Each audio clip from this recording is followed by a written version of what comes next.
በስመ አብ ወወልድ ወመንፈስ ቅዱስ አሐዱ አምላክ አሜን።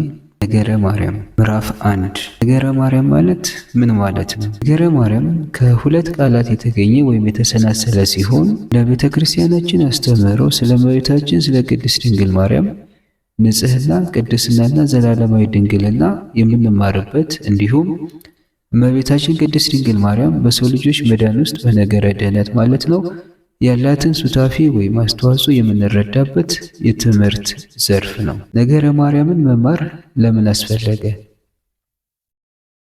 አንደኛ፣ ክርስትናን በአግባቡ ለመረዳት። ክርስትና አምላካችን ልዑል እግዚአብሔር በሥጋ ማርያም ተገልጦ የመሰረታት ናት።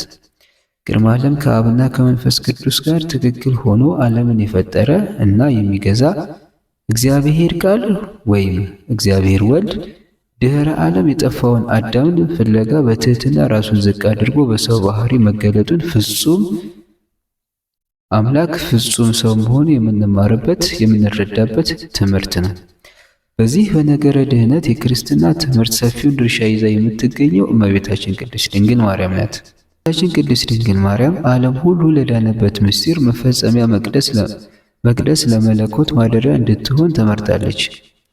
በሰዎች ላይ ሰልጥኖ የነበረው የጨለማው ገዢ ዲያብሎስ ድል የተነሳበት፣ አዳም ከጨለማ ግዞት ነፃ የወጣበት፣ አማናዊ ብርሃን ፀሐየ ጽድቅ ኢየሱስ ክርስቶስ የተገኘባት ምስራቅ የድኅነታችን መሰረት የመዳኛችን ምክንያት በመሆኗ ነገረ ማርያምን ትምህርት መማር አስፈልጓል።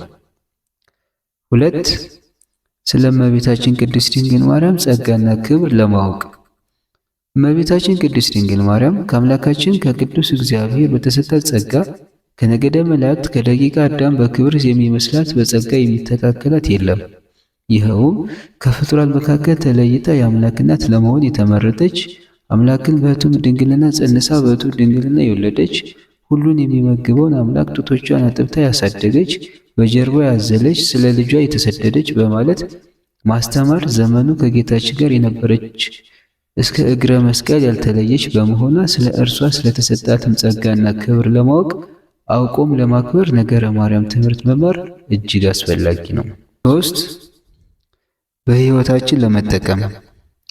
እመቤታችን ቅድስት ድንግል ማርያም ከልጇ ከጌታችን ከአምላካችን ከመድኃኒታችን ኢየሱስ ክርስቶስ የተሰጣት የከበረ ቃል ኪዳን አለ። ቃል ኪዳኑም ስምሽን የጠራ ዝክርሽን የዘከረ በቃል ኪዳንሽ የታመነውን ከመከራ ሥጋ ከመከራ ነፍስ አድነዋለሁ፣ በረከተ ሥጋ በረከተ ነፍስ እሰጠዋለሁ የሚል ነው።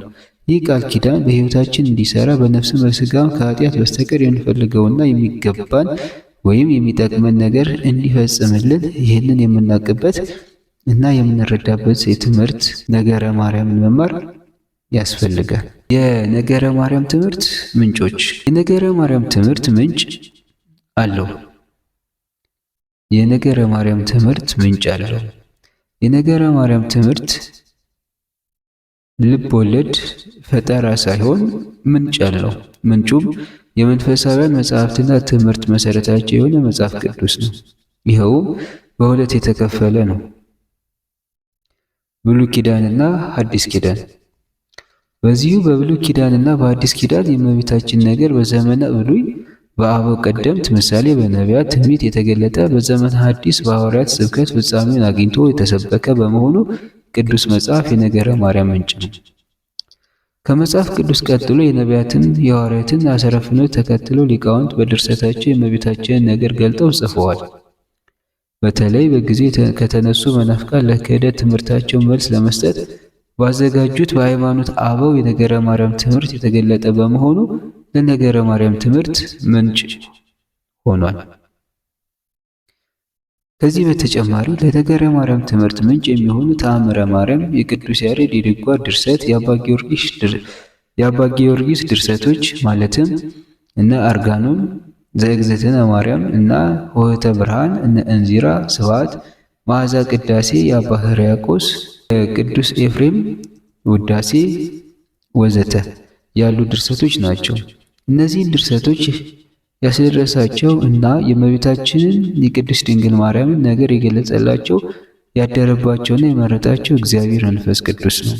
መንፈስ ቅዱስ ያላደረበት የእመቤታችን ክብር ገልጾ መናገር አይችልምና የቅዱስ ሉቃስ ወንጌል ምዕራፍ 1 ቁጥር 39። በኤልሳቤጥ መንፈስ ቅዱስ መላባት። ድምጿን ከፍ አድርጋ የጌታዬ እናት ወደ እኔ ትመጪ ዘንድ እንዴት ይሆናልን? አንቺ ከሴቶች ተለይተሽ የተባረክሽ ነሽ፣ የማኅፀንሽ ፍሬ የተባረከ ነው አለች እንዲል የሰራዊት ጌታ እግዚአብሔር ዘርን ባያስቀርልን ኖሮ እንደ ሰዶም በሆን እንደ ገሞራም በመሰል ነበረ። ትንቢተ ኢሳይያስ ምዕራፍ 1 ቁጥር 9። ይህ ነቢይ እግዚአብሔር ኢሳይያስ የተናገረው ቃል ምስጢር አዘል ሲሆን የተነገረውም ለወላዲተ አምላክ ለእመቤታችን ለቅድስት ድንግል ማርያም ነው። ነቢዩ በመንፈስ ቅዱስ ተቀኝቶ እንደተናገረ ስለ አዳም ልጆች መዳን ያስቀራት ንጽሕት ዘር ማለትም መርገመ ሥጋ መርገመ ነፍስ የሌለባት እመቤታችን ቅድስት ድንግል ማርያም ናት። በሌላም ስፍራ ቅዱስ ዳዊት ስለ እመቤታችን ቅድስት ድንግል ማርያም የልደቷ ነገር ሲገልጽ እንዲህ አለ። መዝሙር 86 ቁጥር 1 መሰረቶቿ የተቀደሱ ተራሮች ናቸው። ነቢየ ቅዱስ ዳዊት መሰረቶቿ የተቀደሱ ተራሮች ናቸው ብሎ ከአዳም ጀምሮ እነ አብርሃምን እነ ዳዊትን እነ ሰለሞንን ወዘተ እስከ ቅዱስ ኢያቄምና ቅድስት ሐና ያሉትን በምስጢር ማንሳቱ ነው። የእመቤታችን የቅድስት ድንግል ማርያም የልደቷን ታሪክ ከዚህ እንደሚከተለው እንመለከታለን። በኢየሩሳሌም አካባቢ በቅዱስ ጋብቻ ተወስነው እግዚአብሔርን እያመለኩና እያመሰገኑ የሚኖሩ በጥርቃና ቴክታ የሚባሉ ደጋግ ሰዎች ነበሩ። ይሁን እንጂ ልጅ የሌላቸው መካኖች በመሆናቸው ያፈሩትን ሀብት የሚወርስ ልጅ ባለመውለዳቸው ያዝኑ ይተክዙ ነበር። ከዕለታት በአንዱ ቀን ስለ ሀብታቸው ብዛት በሰፊው ከተወያዩ በኋላ በጥርቃ ተስፋ በመቁረጥ ስሚ እህቴ ሆይ፣ ይህ ሁሉ የሰበሰብነው ገንዘባችንን ምን እናደርገዋለንን? የሚወርሰን ልጅ የለንም፣ ምክንያቱም አንቺ መካን ነሽ፣ እኔ ደግሞ ከአንቺ በቀር ሌላ ሴት አላቅም አላት። ቴክታም ጌታዬ ሆይ አምላከ እስራኤል ለእኔ ልጅ ቢነሳኝ አንተም እንደ እኔው ትቀራለህን? ከሌላ ውለድ እንጂ ብላ ብታሰናብተው፣ እርሱም እንዲህ ያለ ነገር እንኳንስ ላደርገው በልቦናዬ እንደማላስበው አምላከ እስራኤል ያውቃል አላት። ከዚህ ሁሉ ውይይት በኋላ ቴክታ ለጴጥርቃ እንዲህ አለችው፣ እግዚአብሔር የሚያደርገውን የሚያውቅ የለም። ትናንትና ማታ በሕልሜ ነጭ ጥጃ ከማህፀኔ ስትወጣ ያችም ነጭ ጥጃ ሌላ ነጭ ጥጃ ስትወልድና እስከ 7 ትውልድ ድረስ ሲዋለዱ ሰባተኛይቱ ጨረቃን ስትወልድ ጨረቃ ፀሐይን ስትወልድ ላየሁ አለችው። በዚህ ተደንቀውና እግዚአብሔርን አመስግነው ወደ ሕልም ፈቺ ዘንድ ሄደው የሆነውን ሁሉ ነገሩት።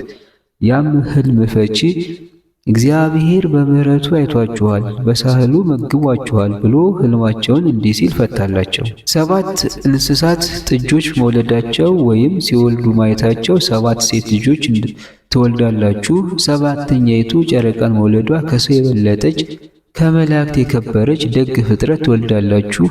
የፀሐይ ነገር ግን አልተገለጠልኝም፣ ጊዜ ይፍታው አላቸው። በዚያም ወራት ቴክታ ጸነሰች፣ ሴት ልጅ ወለደች። ስሟን ሄመን ብለው አወጡላት። በመቀጠልም የሚከተሉት በተከታታይ ተወለዱ።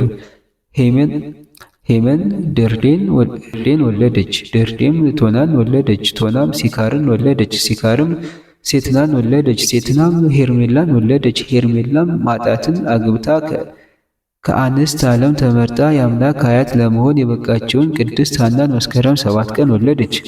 ሐናም በሥርዓት አደገች። ለአካለ መጠን ስትደርስ ከቤተ መቅደስ የተወለደውን ክቡር ጻድቅ የሆነ ኢያቄም የሚባለውን ሰው አጋቧት።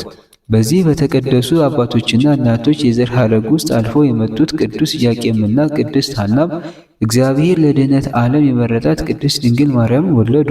በነገረ ማርያም እንደተጻፈ ቅዱስ ኢያቄም እና ቅድስት ሐና የጻድቃን መሠረቶች ቢሆኑም ከዚህ ዓለም ብዕል ግን ድሆች ነበሩ። ምንም ድሆች ቢሆኑም ፍቅራቸው ወደር የሌለው አንተ ትብስ አንቺ ትብሺ ተባብለው የሚኖሩ ደጋግ ባልና ሚስት ነበሩ። መካንነታቸውን ሰበብ አድርገው ሕገ ጋብቻቸውን ያላሳደፉ ንጹሐን ነበሩ። አምላካችን እግዚአብሔርም ንጽሕናቸውን ቅድስናዎችን ተመልክቶ ከብዙ ደጅ ጽናት ማለትም ከጾምና ጸሎት በኋላ ልጅ እንድትሆናቸው እመቤታችን ቅድስት ድንግል ማርያምን ሰጣቸው።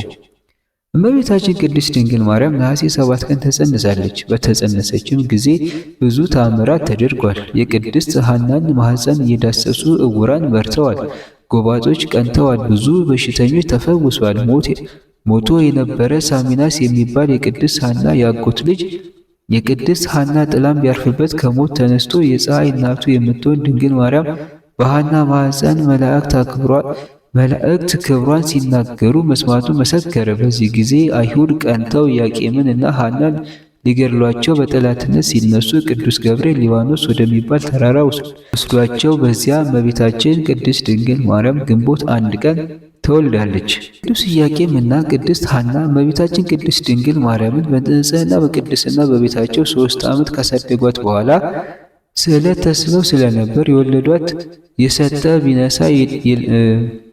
ቢነሳ የለበትም ወቀሳ ብለው ለቤተ እግዚአብሔር የሚያስፈልገውን እጅ መንሻ ይዘው እመቤታችን ለቤተ እግዚአብሔር እንድታገለግል ሊሰጧት ወደ ቤተ መቅደስ አመጧት። ካህኑ ዘካርያስም መጥቅ ወይም ደውል መጥቶ ሕዝቡን ሰበሰባቸው። ሕዝቡም ሲሰበሰቡ ቀድሞ ለቤተ መቅደሱ አገልግሎት ስዕለት ይመጣ የነበረው ወርቅ፣ ብር፣ በሬ፣ በግ ነበር። አሁን ግን ሰው ነው። ይህችን ብላቴና ተቀብለን ምን እናበላታለን? ምን እናጠጣታለን? የት እናኖራታለን? ብሎ ሕዝቡን ቢጠይቃቸው በዚህ ነገር ሲጨነቁ አምላካችን ልዑል እግዚአብሔር መልአኩ ቅዱስ ፋኑኤልን ህብስት ሰማያዊ፣ ጽዋ ሰማያዊ አስይዞ ወደ እነርሱ ላከው። ከሊቀ ካህኑ ጀምሮ ሌሎች እንደየማዕረጋቸው ይህንን እንቀበላለን ብለው ሲቀርቡ ለእነርሱ ስላልመጣ ከእነርሱ ራቀ። በኋላ እመቤታችንን ከሰው ለይተው ለብቻዋ ባቆሟት ጊዜ ከሰማይ ወርዶ አንድ ክንፉን አንጥፎ አንድ ክንፉን ጋርዶ እመቤቴ ደጅ ባስጠናሁሽ ይቅር በይኝ ብሎ መግቧት አድርጓል። የምግቧ ነገር ከተያዘ ከሰው ጋር ምን ያጋፋታል? ቤተ መቅደስ ትኑር ብለው በታኅሳስ 3 ቀን ወደ ቤተ መቅደስ አስገቧት። እዚያም ህብስት ሰማያዊ፣ ጽዋ ሰማያዊ እየተመገበች መላእክት እያረጋጓት ሐርና ወርቅ እያስማማች እየፈተለች ቤተ መቅደሱን እያገለገለች 12 ዓመት ተቀምጣለች። አባ ሕርያቆስም ይህንን ሲያጎላ በቅዳሴ ማርያሙ እንዲህ ብሏል። ድንግል ሆይ ምድራዊ ህብስትን የተመገብሽ አይደለሽም፣ ከሰማይ ሰማያት የበሰለ ሰማያዊ ህብስትን እንጂ። ድንግል ሆይ ምድራዊ መጠጥን የጠጣሽ አይደለሽም፣ ከሰማይ ሰማያት የተቀዳ ሰማያዊ መጠጥን እንጂ። ድንግል ሆይ ካንቺ አስቀድሞ ካንቺም በኋላ እንዳሉ ሴቶች እድፍ ጉድፍ የምታውቂ አይደለሽም፣ በንጽህና በቅድስና በቤተ መቅደስ ኖርሽ እንጂ። ድንግል ሆይ የሚያታልሉ ጎለምሶች ያረጋጉሽ አይደለም። ድንግል ሆይ የሚያታልሉ ጎለምሶች ያረጋጉሽ አይደለም፣ የሰማይ መላእክት ጎበኙሽ እንጂ እንዲል። ከ12 ዓመት በኋላ አይሁድ በእመቤታችን ላይ በምቀኝነት ተነስተው በእናት በአባቷ ቤት 3 ዓመት በቤተ መቅደስ 12 ዓመት በድምሩ 15 ዓመት ሆናት። ማዳ አንስት ታደርሳለች፣ ቤተ መቅደሳችን ታሳድፋለች፣ ትውጣ አሉ። ካህኑ ዘካርያስ ወደ እመቤታችን ገብቶ ነገራት። እርሷም ወደ እግዚአብሔር አመልክትልኝ እንጂ እኔ ምን አውቃለሁ አለችው። እርሱም ወደ እግዚአብሔር ሲያመለክት ሚስቶቻቸው የሞቱባቸውን የእስራኤል ሽማግሌዎች በትራቸውን ሰብስብ፣ ስትጸልይበት እደር፣ እኔ ምልክት አሳይሃለሁ አለው። እርሱም እንደታዘዘው ሚስቶቻቸው የሞቱባቸውን ሽማግሌዎች በትራቸውን ወደ ቤተ መቅደስ አስገብቶ ሲጸልይ አድሮ ሲነጋ ቢያወጣው የዮሴፍ ወልደ ዳዊት በትር ሰው ሳይተክላት ውሃ ሳያጠጣ ለምልማ አበባ አፍርታ ዮሴፍ ሆይ ድንግል ማርያምን ለመውሰድ አትፍራ የሚል ቃል ተጽፎበት ተገኘ። ዕጣም ቢጣጣሉ ለዮሴፍ ደርሰዋለች፣ እርግብም በራሱ ላይ አርፋለች። በእነዚህ 3 ምልክቶች ዮሴፍ አረጋዊ በረከቱ ይደርብንና እመቤታችንን ቅድስት ድንግል ማርያምን እንዲጠብቃት እንዲያገለግላት በመመረጡ እመቤታችን ለዮሴፍ ተሰጥተዋለች። አባ ሕርያቆስም በቅዳሴው ድንግል ሆይ ለዮሴፍ የታጨሽ ለመገናኘት አይደለም፣ ንጹሕ ሆኖ ሊጠብቅሽ ነው እንጂ እንዲል። ድንግል ማርያም ለዘመዷ ለዮሴፍ ንጹሕ ሆኖ ይጠብቃት ዘንድ በአደራ ተሰጠች። ከርኅራኄዋ ብዛት የተነሳም በቤተ ዮሴፍ ሳለች ዮሴፍን ትረዳው ታገለግለው ነበርና ውሃ ስትቀዳ የተጠማ ውሻ አግኝታ በወርቅ ጫማ ውሃ አጠጥተዋለች። ከዚህ በኋላ እመቤታችን ቅድስት ድንግል ማርያም መጋቢት 29 ቀን በዕለተ እሁድ በ3 ሰዓት በቤተ መቅደስ ሳለች በቅዱስ ገብርኤል አብሳሪነት አምላክን በድንግልና ጸንሳ በድንግልና እንደምትወልደው በነገራት ጊዜ እርሷም በእምነት ይሁንልኝ ባለችው ጊዜ የአምላክ እናት ለመሆን ተመርጣለች። የቅዱስ ሉቃስ ወንጌል ምዕራፍ 1 ከቁጥር 26 እስከ 38። ጌታችን አምላካችን መድኃኒታችን ኢየሱስ ክርስቶስን ከ9 ወር ከ5 ቀን በኋላ ታኅሳስ 29 ቀን ምጥ ሳይሰማት የደም መፍሰስ አራስነት ሳያገኛት በቤተልሔም ግርግም በድንግልና ወልደዋለች። ከወለደችውም በኋላ በዘላለማዊ ድንግልና ጸንታ ኖራለች። ትንቢተ ኢሳይያስ ምዕራፍ 7 ቁጥር 14። የቅዱስ ሉቃስ ወንጌል ምዕራፍ 2 ከቁጥር 1 እስከ 20። እመቤታችን ቅድስት ድንግል ማርያም ከጌታ ጋር 33 ዓመት ከ3 ወር አብራ አልተለየችም። ጌታችን በመልዕልተ መስቀል ተሰቅሎ ሳለ ከእግረ መስቀሉ ስር አብራ ነበረች። ጌታም ለሚወደው ደቀ መዝሙሩ ለቅዱስ ዮሐንስ አደራ ሰጣት። ቅዱስ ዮሐንስም ወደ ቤቱ ወስዶ አገለገላት። የቅዱስ ዮሐንስ ወንጌል ምዕራፍ 19 ቁጥር 26። እመቤታችንም በቅዱስ ዮሐንስ ቤት 15 ዓመት ተቀምጣለች። በድምሩ 64 ዓመት ሲሆናት ጥር 21 ቀን በ49 ዓመተ ምህረት ገደማ ከዚህ ዓለም ድካም አርፋለች። በኦርቶዶክሳዊ ተዋሕዶ ቤተክርስቲያናችን እንደሚተረከው የእመቤታችን የቅድስት ድንግል ማርያም ዕረፍት በሆነበት ዕለት ቅዱሳን ሐዋርያት የእመቤታችንን ሥጋ ወይም አስከሬን ለማሳረፍ ወደ ጌቴ ሰማኒ መካነ ዕረፍት የመቃብር ቦታ ይዘው ሲሄዱ አይሁድ በቅንዓት መንፈስ ተነሳስተው ቀድሞ ልጇን በ3ኛው ቀን ከሙታን ተነሳ፣ በ40ኛው ቀን ወደ ሰማይ አረገ፣ እንደገናም ተመልሶ ይህን ዓለም ለማሳለፍ ይመጣል እያሉ በማስተማር ሕዝቡን ፈጽሞ ወስደውታል። አሁን ደግሞ ዝም ብለን ብንተዋት እርሷንም እንደ ልጇ ተነሳች አረገች እያሉ በማስተማር ሲያውቁን ሊኖሩ አይደለምን? ኑ ተሰብሰቡና በእሳት እናቃጥላት ብለው ተማክረው መጥተው ከመካከላቸው ታውፋንያ የተባለ ጎበዝ አይሁዳዊ ተመርጦ ሄደ። የእመቤታችንን ሥጋ አስከሬን የተሸከመበትን አልጋ ሸንኮር ያዘ። የአልጋውን ሸንኮር በያዘ ጊዜ የእግዚአብሔር መልአክ በእሳት ሰይፍ 2 እጆቹን ስለቆረጣቸው ከአልጋው ሸንኮር ጋር ተንጠልጥለው ቀሩ። ነገር ግን ታውፋንያ በፈጸመው ድርጊት ተጸጽቶ ወደ እመቤታችን ተማጸነ። በህቡ ተአምር የተቆረጡ እጆቹን እንደ ቀድሞ አድርጋ ፈውሰዋለች። በዚያን ጊዜ መልአክ እግዚአብሔር የእመቤታችንን ሥጋ አስከሬን ከሐዋርያው ከቅዱስ ዮሐንስ ጋር ነጥቆ ወስዶ በገነት ከዕፀ ሕይወት ስር አስቀመጠው። ቅዱስ ዮሐንስም ከጥቂት ቀን በኋላ ወደ ሐዋርያት ሲመጣ የእመቤታችን ሥጋ አስከሬን በገነት መኖሩን ነገራቸው። ሐዋርያትም የእመቤታችን ሥጋ ወይም አስከሬን አግኝተው ለመቀበል በነበራቸው ምኞትና ጉጉት የተነሳ ነሐሴ 1 ቀን ሱባኤ ጀምረው ሲጾሙና ሲጸልዩ ከሰነበቱ በኋላ በ14ኛው ቀን በሁለተኛው ሱባኤ መጨረሻ ማለት ነው፣ ጌታችን የእመቤታችን ትኩስ ሥጋ አስከሬን አምጥቶ ስለሰጣቸው በታላቅ ዝማሬ በውዳሴና በጽኑ ምህላ ወስደው ቀድሞ በተዘጋጀ መካነ ዕረፍት በጌቴ ሰማኒ ቀበሯት። የእመቤታችን የቀብር ሥነ ሥርዓት በተፈጸመ ጊዜ ከ12ቱ ሐዋርያት አንዱ የሆነው ቅዱስ ቶማስ አልነበረምና ከሀገረ ስብከቱ ከህንድ በደመና ተጭኖ ወደ ኢየሩሳሌም ሲመጣ እመቤታችን በተቀበረች በ3ኛው ቀን እንደ ልጇ ትንሣኤ ተነስታ ስታርግ ያገኛታል። በዚያ ጊዜም ትንሣኤዋን ሌሎች ሐዋርያት አይተው ለእርሱ የቀረበት መስሎት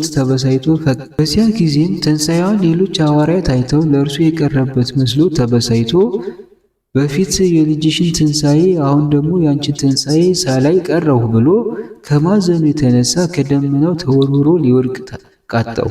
በዚህ ጊዜ እመቤታችን ከእርሱ በቀር ሌሎች ሐዋርያት ትንሣኤዋን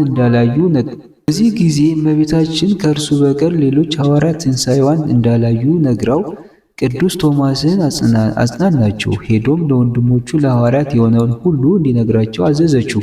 ለምልክት ምስክር የሆነው ዘንድ የተገነዘችበትን ሰበኗን ሰጥታው በመላእክት ታጅባ እየተመሰገነች ወደ ሰማይ አርጋለች። ሐዋርያው ቅዱስ ቶማስም ሐዋርያት ወዳሉበት ኢየሩሳሌም በደረሰ ጊዜ እመቤታችንን እኮ ቀበርናት ብለው ነገሩት። እርሱም አውቆ ምስጢሩን ደብቆ አይደረግም፣ ሞት በጥር በነሐሴ መቃብር እንደምን ይሆናል አላቸው። አንተ እንጂ ቀድሞ የጌታን ትንሣኤ ተጠራጠርክ፣ አሁንም አታምንምን? ብለው በቅዱስ ጴጥሮስ መሪነት ወደ እመቤታችን መካነ መቃብር ይዘውት ሄደው ሊያሳዩት መቃብር ቢከፍቱ የእመቤታችን ሥጋ አስከሬን አጡት፣ ደነገጡም። በዚህ ጊዜም ሐዋርያው ቅዱስ ቶማስ አታምኑኝም ብዬ ነው እንጂ እመቤታችንስ ተነሳ አድርጋለች ብሎ የሆነው ሁሉ ከተረከላቸው በኋላ ለማረጋገጫ ምልክት እንዲሆን የሰጠችውን ሰበኗን አሳየችው። እነርሱም ሰበኗን ቆራርጠው ከተከፋፈሉት በኋላ ወደ አህጉረ ስብከታቸው ሄደዋል። በዓመቱ ትንሣኤሽን ቶማስ አይቶ እኛ እንዴት ይቀርብን ብለው ከነሐሴ 1 ቀን ጀምሮ ሱባኤ ገቡ። በሱባኤው መጨረሻም በነሐሴ 16ኛው ቀን ወይም ነሐሴ 16 ቀን ጌታችን የለመኑትን ልመና ተቀብሎ እመቤታችንን መንበር፣ ቅዱስ ጴጥሮስን ንፍቅ ወይም ረዳት ቄስ፣ ቅዱስ እስጢፋኖስን ገባሬ ሰናይ ዋና ዲያቆን አድርጎ ቀድሶ ሁሉንም ካቆረባቸው በኋላ የእመቤታችንን ዕርገቷን ለማየት አብቅቷቸዋል። የእመቤታችን የቅድስት ድንግል ማርያም ትንሣኤና ዕርገት በትንቢተ ነቢያት የተነገረ ነበር። የቅዱስ ዳዊት መዝሙር 131 ቁጥር 8፣ መኃልየ ዘሰሎሞን ምዕራፍ 2 ቁጥር 10 እስከ 15። እመቤታችን የቅድስት ድንግል ማርያም ጣዕምና ፍቅሯ በረከቷ በሁላችን ላይ ይደርብን፣ ይቆየን።